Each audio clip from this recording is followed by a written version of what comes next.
নমস্কার বন্ধুরা, আশা করি সবাই ভালো আছেন। আমার আরেকটি মিনি ব্লগে সবাইকে স্বাগত জানাই। পুজো শেষ, 1 বছরের অপেক্ষার অবসান, আবার অপেক্ষা। আজ আপনাদের কাঁথির কয়েকটা ভালো পুজো মণ্ডপ দেখাবো। কাঁথিতে অনেক পুজো হয়, মণ্ডপগুলি ভারী সুন্দর। শুধু মণ্ডপ কেন, মণ্ডপের সঙ্গে মায়ের যে প্রতিমাগুলিও হয় সেগুলোও কিন্তু খুব সুন্দর হয়। বিভিন্ন থিমের পুজো মণ্ডপগুলি ছিল নজর কাড়া। যেমন এখানে মহাভারতের থিম, সঙ্গে ছিল কৃষ্ণের বিশ্বরূপ, আর প্রতিমাটাও অপূর্ব।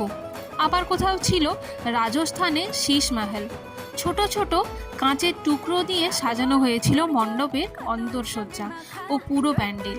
আবার এখানে হয়েছিল রাজস্থানের এক বড় রাজপ্রাসাদ, আর এটা সম্পূর্ণই ডেডিকেট করা হয়েছিল পরিচালক সত্যজিৎ রায়কে। আশা করি পুজো সবার ভালোই কেটেছে। দেখা হচ্ছে নেক্সট ব্লগে। সবাই ভালো থাকুন, সুস্থ থাকুন।